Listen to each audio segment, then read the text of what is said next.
Your 2026 motorcycle knows more about your riding than you do, and it is reporting all of it back to the manufacturer. Starting with the 2026 model year, every major brand has embedded cellular modems, encrypted software, and performance gated behind subscriptions in machines you are paying $15,000 to own. In this video, we are going to expose exactly what that means for your wallet and your privacy and your right to ride what you own. Start with the most basic thing a rider should be able to do. Change a part.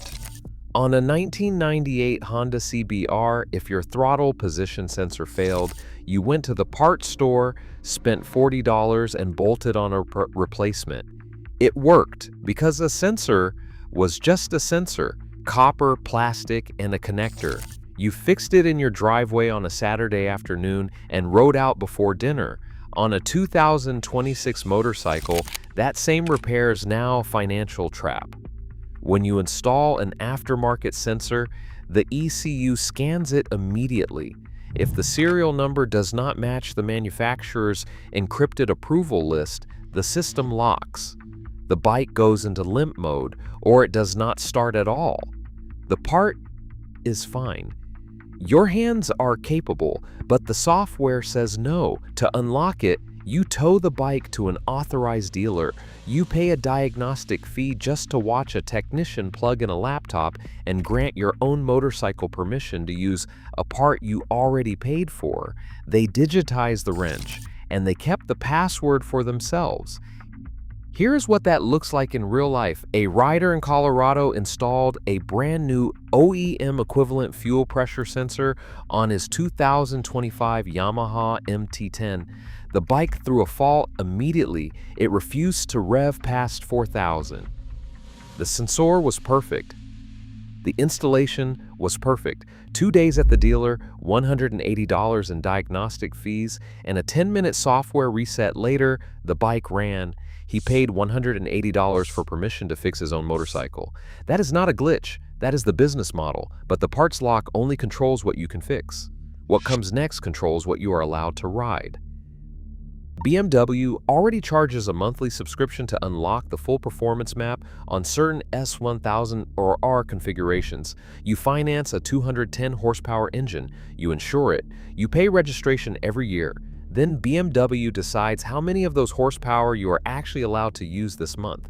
Ducati's connected service platform requires an active subscription to access riding data, adjust performance modes, and in several cases to run the dealer-level diagnostics that used to be a standard part of any service visit. You paid $15,000 for a motorcycle. The horsepower is behind a paywall. A decade ago, you bought a bike, and it was yours. Every feature, every mode, every rev earned permanently. You could hand it to your son in 20 years, and it would still do everything it did on day one. Today, you are not buying a motorcycle, you are renting access to one, month by month, on terms the manufacturer can change at any time. This playbook has already been tested in the car world. BMW tried to charge $18 a month for heated seats already physically installed in the vehicle. Toyota locked remote start behind a subscription on key fobs customers already owned. Both faced backlash, both backed off temporarily, and both quietly reintroduced the same systems with softer language 12 months later. The motorcycle industry watched all of it and took notes. The 2026 model year is the tipping point. Connected architecture is no longer optional on flagship models. It is standard across the entire lineup. The bike in the showroom is not a product. It is a subscription with handlebars, and the invoice starts the moment you ride off the lot. But if you think a good independent mechanic can help you work around all of this, that exit is being nailed shut as well. Independent motorcycle mechanics, the ones in small shops who know your bike by the sound of the idle, can no longer fully service 2026 models without manufacturer-approved diagnostic software. That software costs thousands of dollars per year in licensing fees, and manufacturers are deliberately restricting access to anyone outside their authorized dealer network. 20 years ago, a good wrench could fix anything that rolled through his door. A bad sensor, a fried ignition module, a fuel delivery problem. He diagnosed it by hand, ordered the part, and had you back on the road by Friday. That mechanic still exists. He still has the knowledge, but the bike will not talk to him anymore because he has not paid the manufacturer's annual software subscription. Shops across the country are turning away business because they are locked out of bikes sitting in their own parking lots. Right to repair legislation covering motorcycles has been introduced in multiple states. The manufacturer lobbying groups have killed every bill before it reached a vote. The independent mechanic is not retiring. He is being legislated out of existence. And when the last one closes his doors, the only place left to take your bike is the dealership charging $200 an hour. That is not a coincidence. That is the plan. The parts, the subscriptions, the mechanics, those are the walls they are building around you. What is happening inside your bike while you ride is something else entirely. 10 years ago, you rode and nobody knew where you went. That was not a feature. That was just reality. Your bike had no way to transmit anything. It was a machine, not a microphone. Your 2026 motorcycle is a rolling data collection device. Every ride is being logged. Your speed, your lean angle, your braking force, your GPS coordinates, the time you left, and the route you took.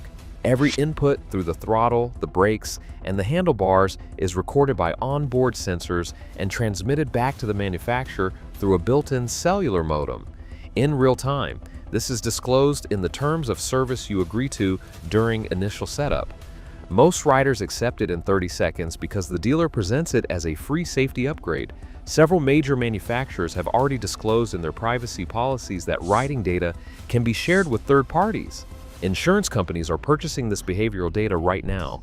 Riders are watching their premiums increase not because they had an accident, but because their own motorcycle reported them for aggressive cornering on a Sunday morning back road. The bike filed the report. The insurance company raised the rate. The rider found out when the renewal letter arrived.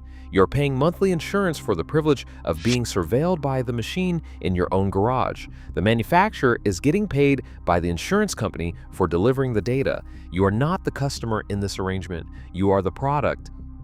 And when they have taken everything they want from your data, they will take the motorcycle itself. In 1995, you could buy a used bike that was 15 years old and every single feature worked. The gauges read correctly, the ignition fired, the controls responded exactly as they did when the bike left the factory. Mechanical things wear out, they do not expire. Your 2026 motorcycle will expire on a date the manufacturer has already chosen. These bikes run on software platforms with fixed support windows. Your 2026 model might be mechanically perfect in 2033. The engine runs, the frame is solid, the brakes are sharp. But when the manufacturer ends software support for that model year, the connected systems begin failing in sequence. The TFT dashboard loses functions, the cornering ABS deactivates, the keyless ignition stops receiving authentication updates, and the bike will not start. Not because the hardware broke, because the software expired. Tesla demonstrated this in the car world, and every motorcycle manufacturer studied the results carefully. They proved consumers would accept losing features they paid for if it was framed as a software issue rather than a deliberate decision. Your screen goes dark, and the manufacturer says the same thing every time. We recommend upgrading to a current model for the full connected experience. A 10-year-old 2026 motorcycle will not just be aged, it will be deliberately crippled. Resale value collapses as a result. The bike you financed for 6 years loses value faster than your loan balance drops. You are underwater before the warranty expires. The manufacturer calls that a successful product cycle. You call it a trap. You are both correct. But there is a way out, and it is hiding in plain sight on every used bike marketplace in the country. There is a specific window of motorcycle history where you get everything modern engineering figured out and none of what the industry is doing to you now. Mechanics call it the pre-connectivity era, roughly 2005 to 2018. By 2005, fuel injection had fully matured. Cold starts were reliable, power delivery was smooth, modern suspension geometry was standard, anti-lock braking was available on most models. These bikes ride as well as anything on a showroom floor today, but because they were built before manufacturers embedded cellular modems and encrypted electronic control units, they carry none of the poison. No over-the-air updates changing your bike's behavior overnight, no subscription performance maps, no parts authentication rejecting aftermarket components, no data modem transmitting your location.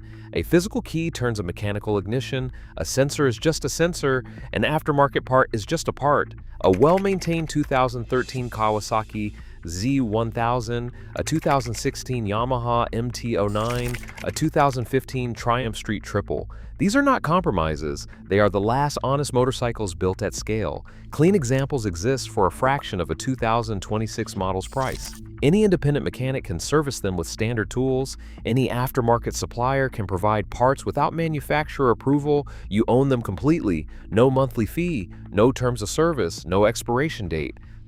The consequences go beyond your wallet and your garage.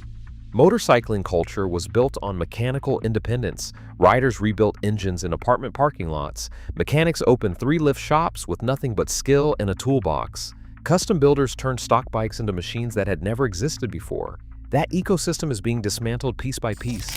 When every motorcycle requires factory software to be serviced, small shops close. When every modification risks a lockout, custom culture dies. When every ride is logged and sold, the freedom that made motorcycling worth doing becomes a brand promise with an asterisk and a monthly fee. Young riders entering the market today have never experienced the alternative. They grew up subscribing to everything. Subscribing to their own motorcycle's performance does not feel unusual because they have no reference for what actual ownership felt like. That is not a coincidence. A generation that has never known full ownership will never fight to get it back. Buy something from the golden window, learn to maintain it yourself, and never let them convince you that you need their permission to ride what you own. If this opened your eye, subscribe, drop a like, and tell me in the comments what year your bike is and would you ever buy new again?